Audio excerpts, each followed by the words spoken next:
The escape pod was small and damaged. It floated through the darkness of space like a forgotten piece of garbage. Inside, a child was curled up in a ball. She was not moving. She was barely breathing.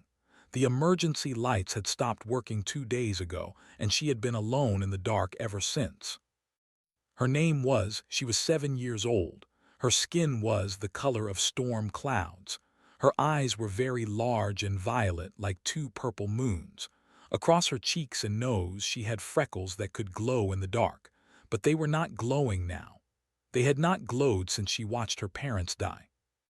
The pirates had come without warning. One moment was eating dinner with her mother and father on their colony ship. The next moment, there was fire and screaming and the terrible sound of metal breaking apart. Her father had pushed her into the escape pod. Her mother had kissed her forehead one last time. Then the door closed, and she was flying away into the darkness, watching her home explode into a million burning pieces. She did not know how long she drifted. Time meant nothing in the dark. She slept and woke and slept again. She dreamed of her mother's voice.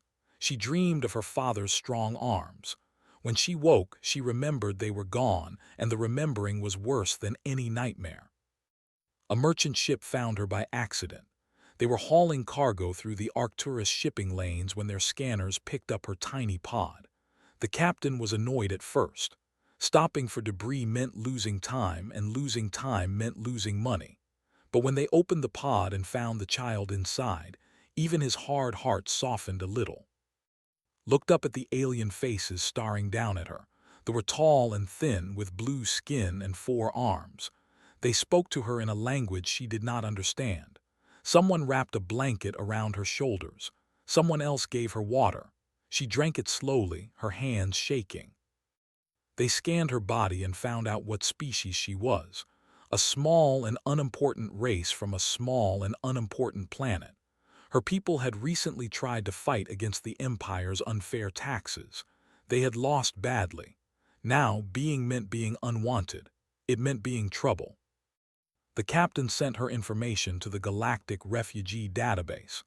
This was a giant computer system that matched orphaned children with new families. Every spacefaring civilization used it. Surely, the captain thought, someone would want this sad little girl with the pretty purple eyes. No one wanted her. The replies came back one by one, and each one said no.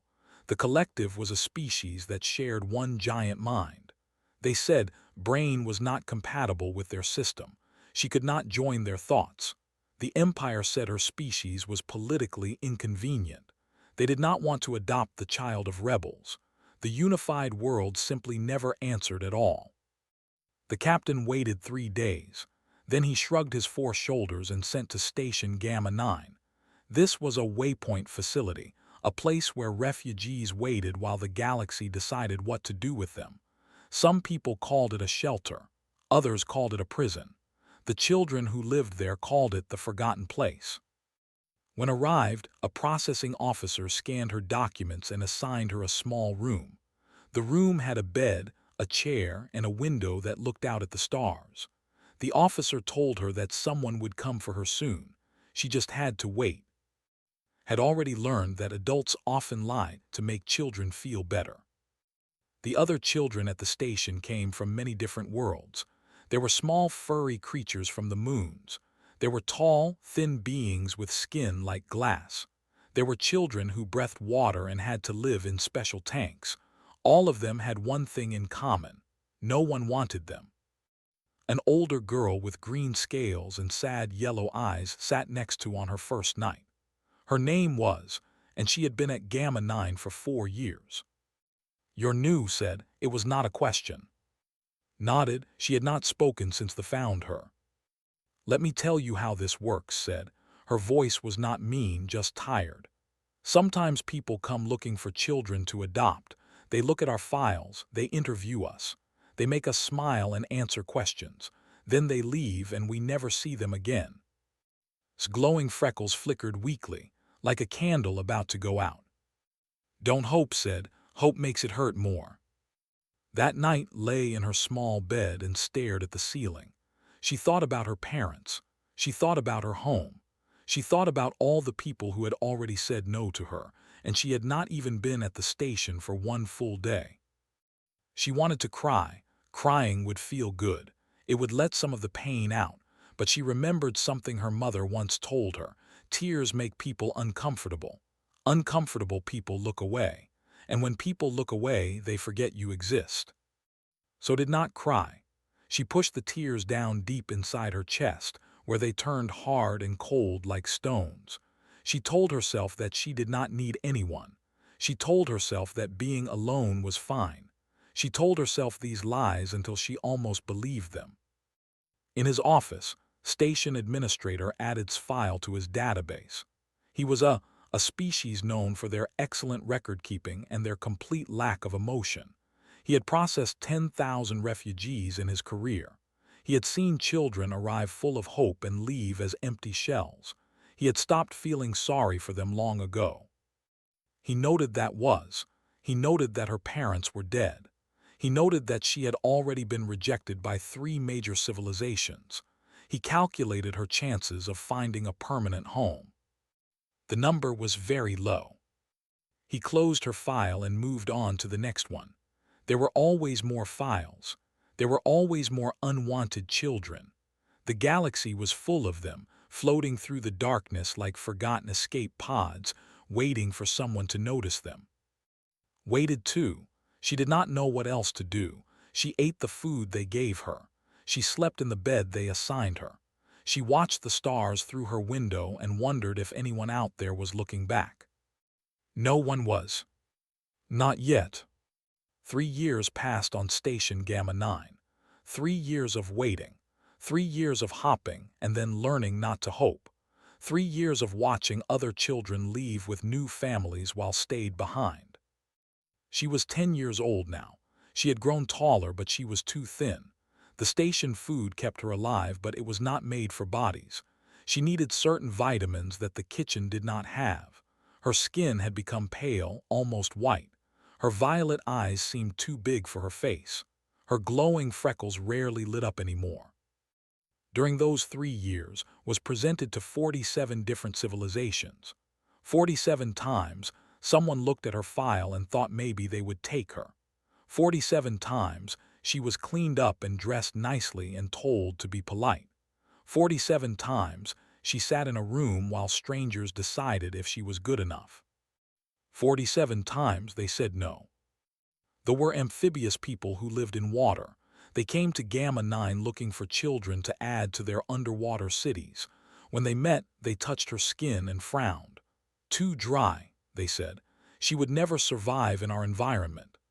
They took a fish-like boy instead and left without looking back. The monumentals were beings made of living stone.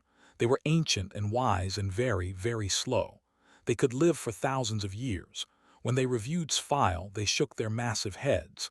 Organic life is temporary, they said.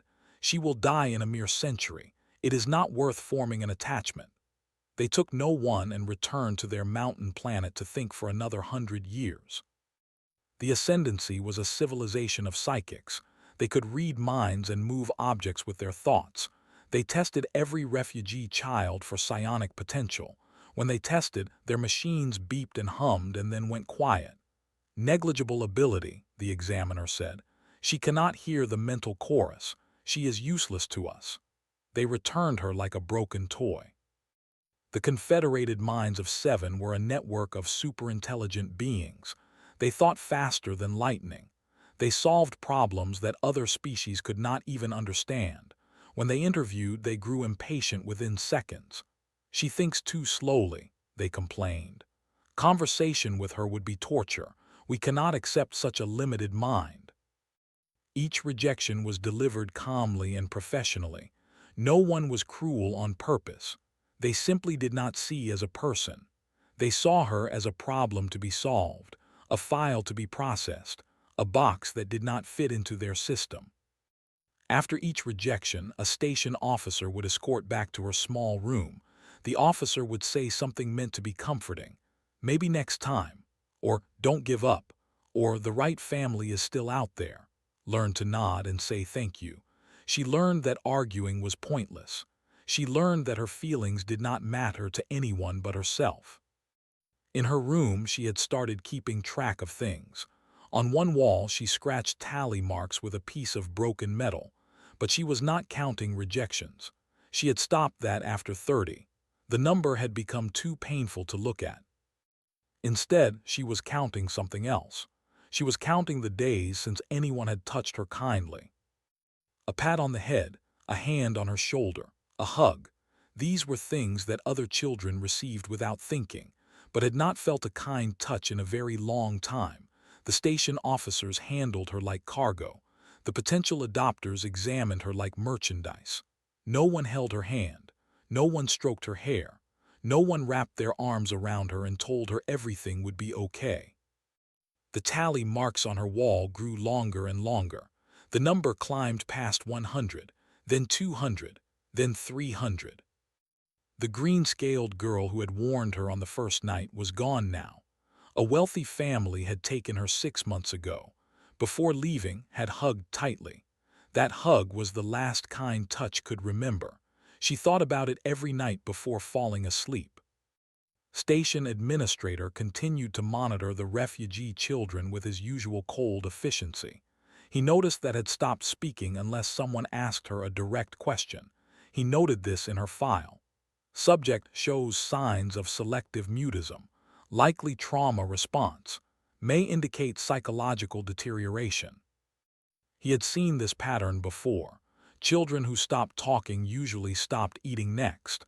Then they stopped moving. Then they stopped everything. He estimated that had about 6 more months before she broke completely. He did not try to help her. Helping was not his job. His job was to process files and maintain order. Emotions were inefficient. Attachment was illogical. The universe was cold and vast and did not care about one small girl with dim freckles and sad purple eyes. But did not know everything. He did not know that had found the station's library. It was a small room filled with data terminals where refugees could access information. Most children used it to play games or watch entertainment programs, used it to read. She read everything she could find. She read about galactic law. She read about refugee rights. She read about every spacefaring species and their customs and their rules for adoption. She read until her eyes hurt and her head ached and the words blurred together on the screen. She was searching for something. She could not have explained what it was. A loophole, maybe. A species that accepted everyone. A law that would force someone to take her. She read and searched and hoped, even though had told her not to hope. One night very late, found an entry in the species database that made her stop scrolling. The entry was about humans. She had heard of them before, but she did not know much.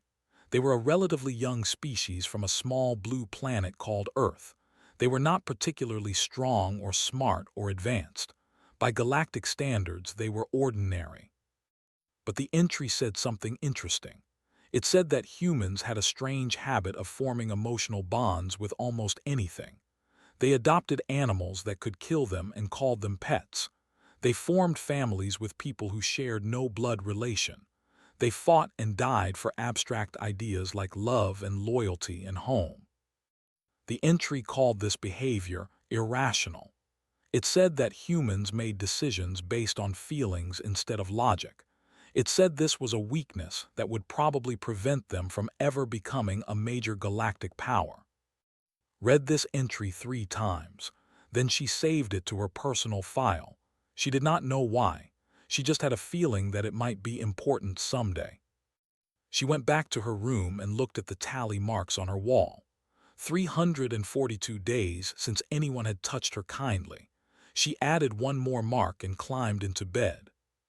Tomorrow there would be more interviews, more strangers looking at her and finding her lacking, more rejections delivered in calm, professional voices. But somewhere in the galaxy, there was a species that made decisions with their hearts instead of their heads. A species that formed bonds for no logical reason. A species that might look at a broken, unwanted child and see something worth keeping. Did not pray. Her people did not believe in gods, But that night she closed her eyes and wished as hard as she could. She wished for a human. Doctor was 53 years old. She had hair that she kept short because she was too busy to style it. She had brown eyes with deep lines around them from years of squinting at research data. She wore simple clothes, usually the same white lab coat every day, and she had completely forgotten how to relax. This meant she studied alien life forms. More specifically, she studied how children of different species grew and developed. She had spent 30 years traveling to distant planets, examining young aliens, writing papers that other scientists read and cited in their own work. She was respected in her field. She was successful by any measure. She was also very, very alone. Had been married once, a long time ago. She had a daughter named Maria. Maria had dark hair like her father and a laugh that sounded like music. She loved animals and stars and asking questions about everything. She was 8 years old when the shuttle accident happened. Did not like to think about that day. She had sealed those memories away in a dark corner of her mind, along with Maria's drawings and her tiny shoes and the stuffed rabbit she used to sleep with. Some things were too painful to remember. It was easier to work. It was easier to fill her days with research and data and the problems of strangers. Now had come to Station Gamma 9. She was there to study the effects of long-term displacement on refugee children. How did their brains change after years of waiting? How did their bodies adapt to station life?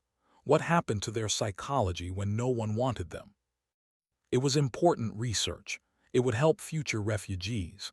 It was also, if was being honest with herself, a way to observe suffering without feeling it. She could study these children clinically, gather her data, write her papers, and leave. She did not have to get attached. She did not have to care. Her first interview subject was a 10-year-old girl named. Reviewed the file before the meeting. 3 years at the station, 47 rejections, parents killed by pirates, showed signs of selective mutism. The file was full of sad facts listed in cold language. Read them all and felt nothing. She had trained herself not to feel. The interview room was small and white, with 2 chairs facing each other across a metal table. Sat in one chair with her data pad ready. The door opened, and a station officer brought in the child. Was smaller than expected. Her skin was so pale it was almost translucent. Her violet eyes seemed enormous in her thin face. Her glowing freckles were dim, barely visible like stars hidden behind clouds. She walked slowly, her shoulders hunched, her gaze fixed on the floor. She sat down across from and waited. She did not look up. She did not speak. She had done this many times before. Began asking questions from her standard survey. What did remember about her parents? Did she have nightmares? How did she feel about her species being considered difficult to place? Did she have any special skills or abilities? Answered in a flat voice, using as few words as possible. Yes, she remembered her parents. No, she did not have nightmares anymore. She had trained herself to stop dreaming. Yes, she understood that no one wanted children. No, she had no special skills. She was ordinary, she was nothing. Wrote everything down. The answers confirmed her hypotheses about trauma response. The girl was shutting down emotionally, protecting herself from more pain. It was textbook. It was predictable. It was also unbearably sad. Then asked a question that was not on her survey. What do you want to be when you grow up? Finally looked up. Her violet eyes met brown ones. For a long moment she said nothing. She seemed confused by the question, as if no one had ever asked her before. Why do you want to know? She asked. Her voice was rough from not being used. I'm curious, said, and she was surprised to find that she meant it. Thought about the question. She thought about all the things she used to dream of being, a pilot like her father, a teacher like her mother, someone who mattered, someone who was loved. Those dreams seemed very far away now, like memories of another person's life. Alive, she said finally. I want to be alive. Pen stopped moving. She looked at this small child with her dim freckles and her huge, sad eyes, and something inside her cracked open. Something she had kept sealed away for 15 years.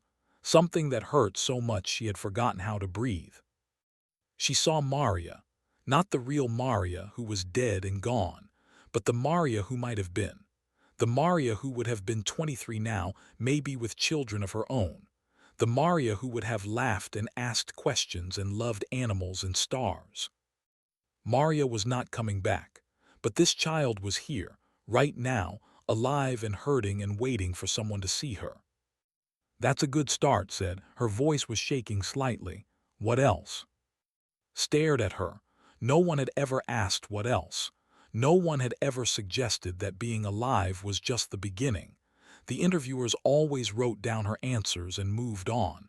They did not dig deeper. They did not care. But this human woman with the tired eyes was looking at her like she actually mattered. Like her answer was important. Like she was not just a file to be processed. "I don't know," admitted. "I stopped thinking about the future. There didn't seem to be any point."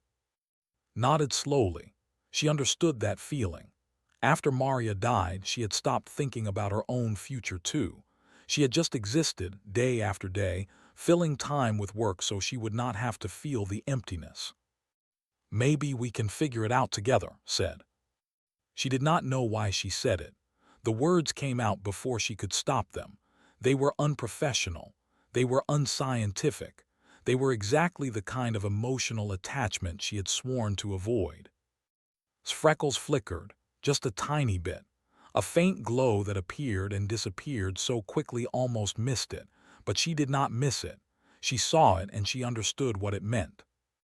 Hope, the child still had hope inside her. Just a spark, almost extinguished but still there. Made a decision. It was irrational. It was illogical. It went against everything she had planned for this research trip. But she made it anyway, because some decisions cannot be made with the brain. Some decisions can only be made with the heart. "I need to ask you something," said, "and I need you to answer honestly. Do you want to leave this station? Do you want a real home?" His eyes went wide. Her freckles glowed brighter. Her hands gripped the edge of the table so hard her knuckles turned pale. "Is this a test?" she whispered. "Are you going to examine me and decide I'm not good enough?" "No," said. "This is not a test. This is just me asking you a question." Was silent for a long time. She had been disappointed so many times. She had learned not to hope, just like told her. But this human woman was different. She looked at like she was a person, not a problem. She asked questions like the answers mattered. She said "we" like they were already a team. "Yes," said. The word came out small and fragile like a baby bird learning to fly. "Yes, I want a home. I want it more than anything." Smiled. It was the first real smile she had smiled in 15 years. "Then let's make it happen," she said. The galaxy had been watching humans for a long time. Other species had studied them, analyzed them, and come to certain conclusions. Humans were emotional. Humans were stubborn. Humans made choices that made no logical sense. The Galactic Refugee Council was about to learn just how true this was. When Doctor filed paperwork to become legal guardian, the council officers did not know what to think. They checked their databases. They reviewed the regulations. They consulted with experts from a dozen different species. None of them could understand why this human woman wanted this particular child. Humans and shared no common history. They came from opposite ends of the galaxy. Their bodies were different. Their cultures were different. According to the official compatibility matrices, they were a terrible match. The atmospheric preferences differ by 3.7%, one council officer noted. The child will require special environmental adjustments. Children need specific dietary supplements that are difficult to obtain on human worlds, another added. This arrangement will be expensive and inconvenient. There is no logical reason for this request, a third concluded. We recommend denial. They sent a polite message explaining that her application had been rejected. They expected her to accept the decision and move on. Other potential guardians always did. The council was the ultimate authority on refugee placement. Their word was final. Did not accept the decision. She read the rejection message 3 times. Then she opened her computer and began researching galactic refugee law. She stayed up all night, reading every regulation, every court case, every loophole she could find. She had spent 30 years studying alien biology. Now she was going to study alien bureaucracy. The next morning she filed an appeal. The council rejected it. She filed another appeal with different arguments. They rejected that too. She filed a third appeal citing obscure precedents from 200 years ago. This time, they had to review it more carefully. Weeks passed, then months, and the council exchanged messages that grew longer and more complicated. She quoted regulations. They quoted counter-regulations. She found exceptions. They found exceptions to the exceptions. The paperwork piled up like snow in a blizzard.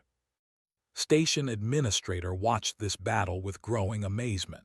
In his entire career, he had never seen anyone fight so hard for a refugee child. Most potential guardians gave up after the first rejection. This human woman seemed to grow more determined with each obstacle. "Why are you doing this?" he asked her one day, genuinely curious. "The council will never approve your request. You are wasting your time." Looked at him with her tired brown eyes. She had dark circles under them from too many sleepless nights. Her hair was messier than usual. Her lab coat was wrinkled, but there was fire in her gaze. "Have you ever loved someone?" she asked. Blinked. Did not experience love the way other species did.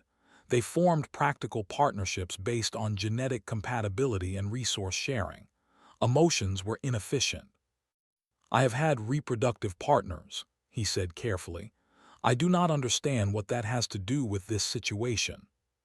"Then you wouldn't understand my answer," said, and went back to her paperwork. The council tried everything to make her stop. They said humans were too short-lived to provide stable guardianship, pointed out that and human were almost identical. They said human environments were unsuitable for children. Provided detailed plans for environmental modifications to her apartment. They said she had no experience raising alien children. Submitted her 30 years of research as proof of her expertise. Finally, the council accused her of having a mental illness. Savior complex pathology, they called it. They suggested that she was trying to replace some loss in her own past by adopting this child. Did not deny it.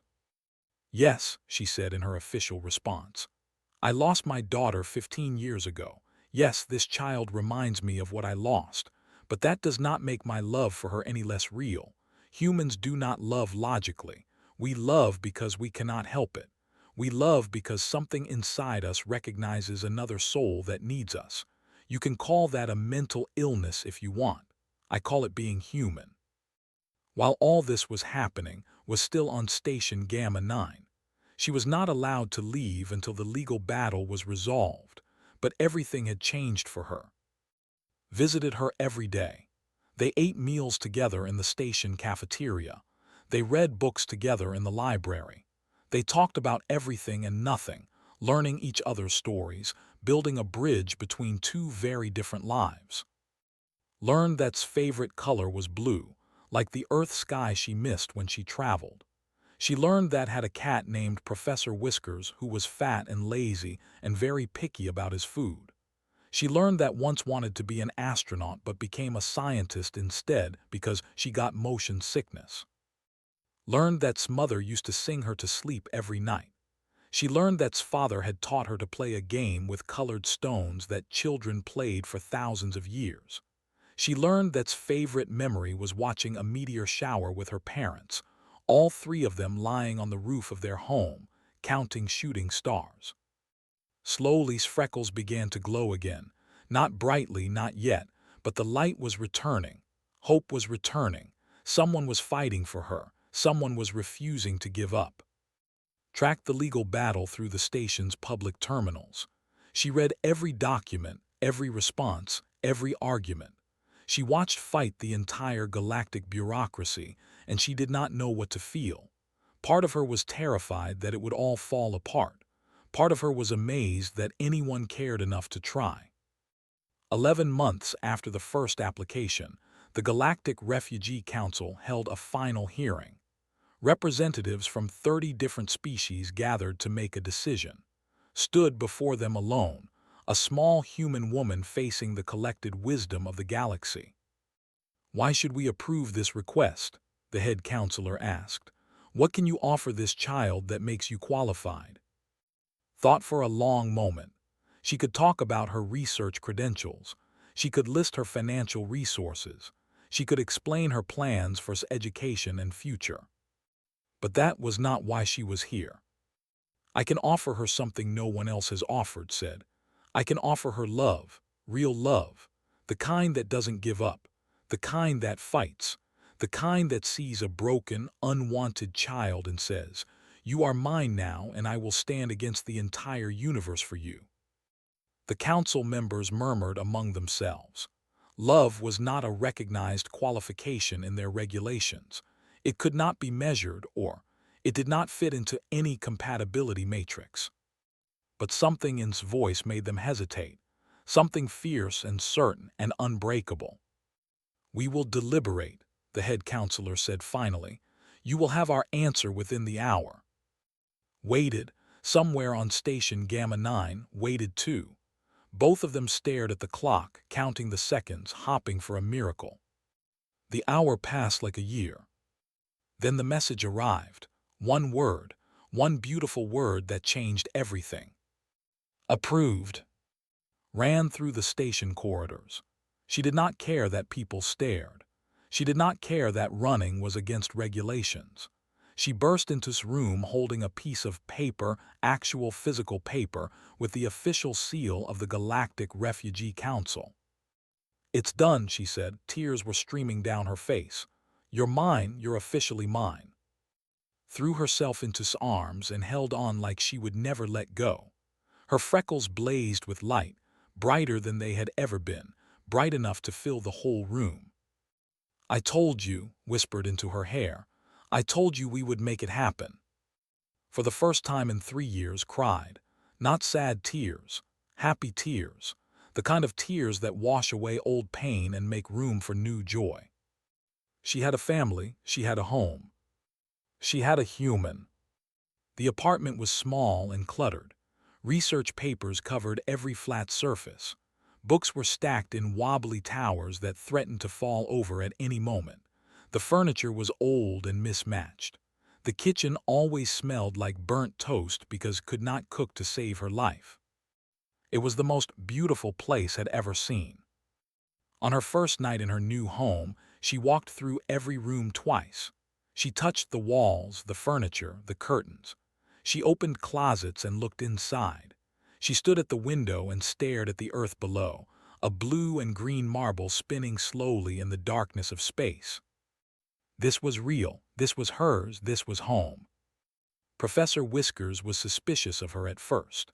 The fat orange cat watched her from across the room with narrow yellow eyes, warned that he was very picky and might take months to warm up to her. That night, Professor Whiskers climbed onto his bed and curled up on her chest. He purred so loudly that she could feel it in her bones. His fur was soft and warm against her skin. She fell asleep with her hand resting on his back, listening to his steady breathing. She did not have nightmares anymore. The first year was hard. Had to learn how to live in human society. She had to go to school with human children who had never seen her before. She had to eat human food, which tasted strange at first but grew on her slowly. She had to adjust to Earth's gravity, which was slightly heavier than what her body was used to.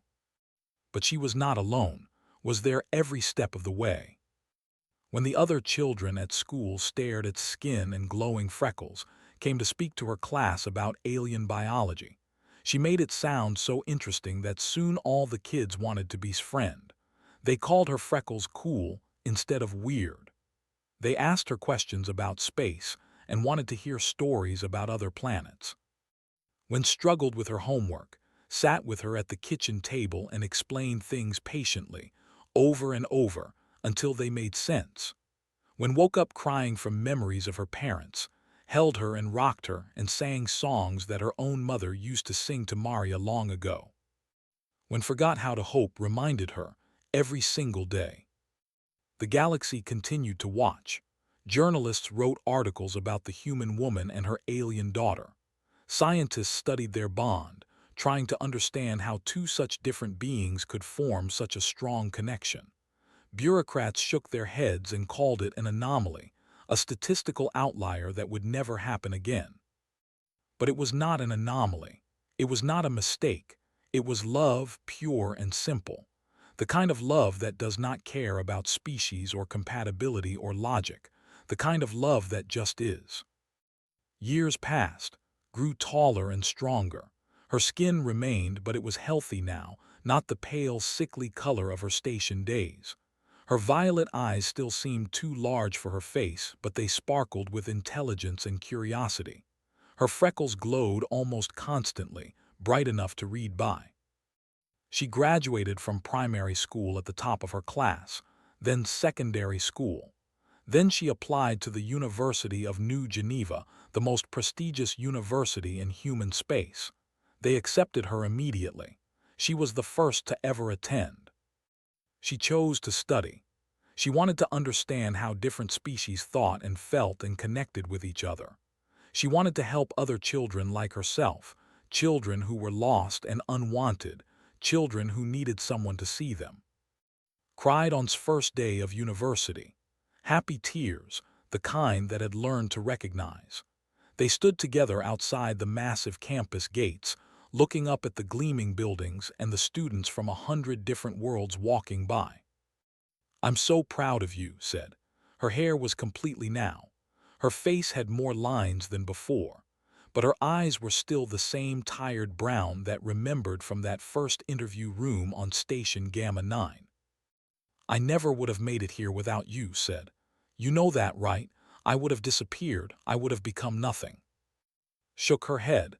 "You were never nothing. You just needed someone to remind you." 4 years later, stood on a stage in a grand auditorium. She wore the traditional robes of a doctoral graduate. In her hands, she held a bound copy of her thesis. The room was full of professors, students, and dignitaries from across the galaxy. Sat in the front row. She was 70 years old now. Professor Whiskers had passed away 2 years ago and kept his favorite toy on her desk as a reminder. She had stopped traveling for research. She spent most of her time at home, tending a small garden and reading books about anything except work. But she would not have missed this day for all the stars in the sky. Cleared her throat and began to speak. "My thesis is titled Humanity and the Irrational Heart," she said. "It explores why humans succeed where logic fails, why they form bonds that make no evolutionary sense, why they adopt strays and fight for strangers and love without reason." She looked down at and smiled. The galaxy's great civilizations built their empires on optimization, efficiency, and rational self-interest. They calculated the value of every relationship. They measured the worth of every life. They created systems that were perfect in theory and cold in practice. Her freckles glowed like tiny stars. Humans built their civilization on stubbornness, on sentiment, on an inexplicable refusal to abandon those who needed them. They looked at the universe's cold equations and said, "We do not care about your math. We care about each other." The audience was silent. They listened like they had never really heard these words before. "I was rejected 47 times," continued. 47 civilizations looked at my file and decided I was not worth the trouble. They were being logical. They were being practical. They were following the rules." She paused. Then a human came along. She saw a broken child who had given up on everything. She saw the statistics that said I would fail. She saw the regulations that said we did not belong together. And she said, "I do not care. This child needs me and I need her and nothing else matters." Was crying now. She did not try to hide it. That is why humanity will inherit the stars, said. Not because they are the strongest or the most advanced, but because they are the species that looks at the unwanted and the forgotten and the left behind and says, "You are mine now, and I will fight the universe for you." She held up her thesis. I dedicate this work to Doctor, my mother, my home, the human who taught me that the answer to "what do you want to be" could be more than just alive. The audience erupted in applause. Beings from 100 different species stood and cheered for this small woman with the glowing freckles and the purple eyes that had seen too much and survived, but was not looking at them. She was looking at who was standing too, clapping through her tears, smiling like the sun. After the ceremony, they walked home together through the university gardens. The stars were coming out above them. Somewhere in that vast darkness was Station Gamma 9, where a scared little girl had once scratched tally marks on her wall and wished for someone to love her. That girl was gone now. In her place was a woman with a doctorate and a future and a family, a woman who knew exactly what she wanted to be. "Thank you," said softly, "for everything, for fighting for me, for not giving up, for being my home." Squeezed her hand. Her grip was weaker than it used to be, but no less warm. "Thank you for letting me," said. "You saved me too, you know. I was lost before I found you. I had forgotten what it felt like to love someone. You reminded me." They walked in comfortable silence. Above them, the stars seemed to shine a little brighter.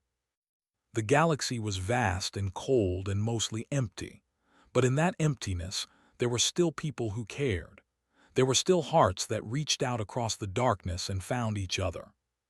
There were still humans. And that, new, was why there was always hope.